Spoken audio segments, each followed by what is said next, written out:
জাতীয়তাবাদী শক্তিকে দুর্বল করার জন্য যারা আজকে চক্রান্ত এবং ষড়যন্ত্র করছেন তাদের ব্যাপারে আজকে সজাগ এবং সতর্ক থাকতে হবে।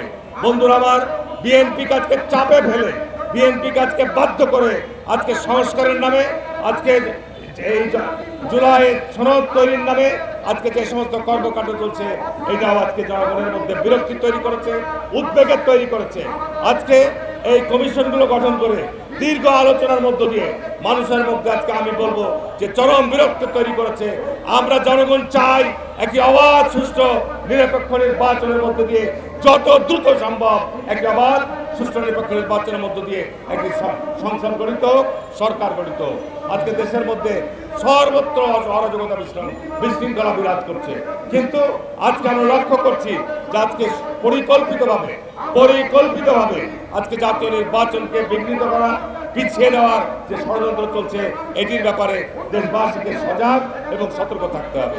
কারণ বাংলাদেশে আজকে যে সমস্ত দাবি দেওয়া নিয়ে, আজকে যে সমস্ত বিষয় নিয়ে আজকে কথা হচ্ছে, সেসব বিষয়কে আমাদের মাথায় রাখতে রেখে বাংলাদেশের গত 15 বছর যে আন্দোলন সংগ্রাম ছিল, এই 15 বছর আন্দোলন সংগ্রামের মূল উদ্দেশ্য এবং লক্ষ্য ছিল একটি অবাধ, সুষ্ঠু, গ্রহণযোগ্য নির্বাচন।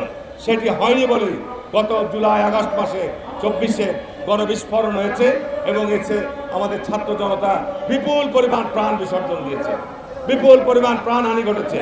আজকে এই বর্তমান অন্তর্বর্তীকালীন সরকারকে আমরা অনুরোধ করব যে আর আলোচনা বৃদ্ধি করিয়েন না, আর আলোচনা না করে যে অঙ্গীকার করেছেন, যে ওয়াদা করেছেন যে মধ্য ফেব্রুয়ারির মধ্যে বাংলাদেশে নির্বাচন অনুষ্ঠিত হবে, নির্বাচন অনুষ্ঠানের মধ্য দিয়ে একটি অবাধ, সুষ্ঠু, গ্রহণযোগ্য নির্বাচনের মধ্য দিয়ে যা নির্বাচিত সরকারের কাছে ক্ষমতা হস্তান্তর করুন।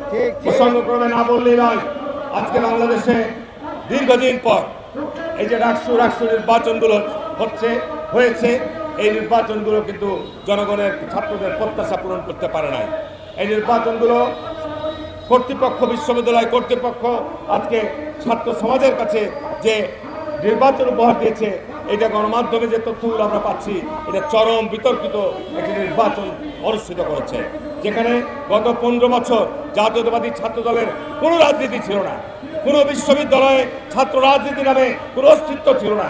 সেখানে আজকে জাতীয় নির্বাচনকে ভিন্ন দিকে দৃষ্টি নেওয়ার জন্য পরিকল্পিতভাবে এই সমস্ত নির্বাচনের আয়োজন করে বাংলাদেশকে আজকে যেভাবে চিহ্নিত করার চেষ্টা করা হচ্ছে, এইটি আমি মনে করি যে আজকে জনগণের মধ্যে নতুন করে উদ্বেগ তৈরি করেছেন। আমরা বলবো যে আজকে বাংলাদেশকে যদি সত্যিকার অর্থে স্বাধীন, সার্বভৌম রাখতে হয়, বাংলাদেশকে যদি ভারতীয় করাল গ্রাস থেকে রক্ষা করতে হয়, তাহলে জাতীয়তাবাদী শক্তির কোনো বিকল্প নাই। কারণ যারা বিগত সময় ক্ষমতায় ছিল, তারা ভারত সন্নীতি করেছে, তারা ভারতের সহায়তায় ক্ষমতায় থেকেছে, তারা বাংলাদেশের অর্থনীতিকে লুটপাট করেছে, তারা ভারতের একতরফা নির্বাচন হয়েছে, একমাত্র বাংলাদেশের মধ্যে, পৃথিবীর মধ্যে রাষ্ট্র ভারত তাদেরকে সমর্থন দিয়েছে। সুতরাং বাংলাদেশের আমি বক্তব্য বাড়াবো না, আমি শুধু এইটুকুই বলবো, প্রিয় সাংবাদিক ভাইরা আমার, ভারতের গত 50 বছর বাংলাদেশের সীমান্ত হত্যা বলেন, বাংলাদেশের অভিন্ন নদীর পানি শোষণ বলেন, বাংলাদেশের বাণিজ্যিক ক্ষেত্রে ভারতের যে বৈষম্য বলেন, বাংলাদেশের সাথে এই গত 1 বছরে আজকে জনঅভ্যুত্থানের মধ্যে দিয়ে সরকার পতন ঘটেছে, কিন্তু 1 বছরের মধ্যে ভারত বাংলাদেশের প্রতিবেশী হিসাবে যে সম্পর্ক উন্নয়নের দরকার ছিল, সেই জায়গায় তারা আজকে ওই এখন অপেক্ষায় রয়েছে যে শেখ হাসিনা, আওয়ামী লীগ আবার কখন ভারতে প্রবেশ করবে। বাংলাদেশের মানুষ জীবন থাকতে এই শেখ হাসিনা, এই হায়নাকে বাংলাদেশের মানুষ আর রাজনীতিতে গ্রহণ করবে না, করতে পারে না, দিবে না দেশের জনগণ। তার কারণ তাদের বিচার হতে হবে, তারা যে গণহত্যা চালিয়েছে তার বিচার হতে হবে, যে তারা দেশের সম্পদ লুটপাট করেছে, ব্যাংক লুটপাট করেছে, আর্থিক প্রতিষ্ঠানগুলোকে ধ্বংস করেছে, তার বিচার হতে হবে। এছাড়া বাংলাদেশের জনগণ মুক্তি অর্জন করবে না। আর ভারতকে আমরা বলতে চাই যে আপনি বৃহত্তর প্রতিবেশী রাষ্ট্র, আপনাদের সাথে আমাদের সুসম্পর্ক অবশ্যই রাখতে চাই। শহীদ রাষ্ট্রপতি জিয়া রহমান সার্ক গঠন করেছিলেন এই দ্বিপাক্ষিক সম্পর্ক উন্নয়ন করার জন্য, এই দক্ষিণ এশিয়ার রাষ্ট্রগুলির মধ্যে সুসম্পর্ক উন্নয়ন করার জন্য আমরা সার্ককে কার্যকর করতে চাই। এক্ষেত্রে ভারতের কার্যকর সহায়তা এবং ভূমিকা দরকার আছে। কিন্তু আজকে আমরা লক্ষ্য করছি ভারত তার বাংলাদেশে একটা গোলামী শক্তি এখানে তারা এস্টাবলিশ করতে চায়।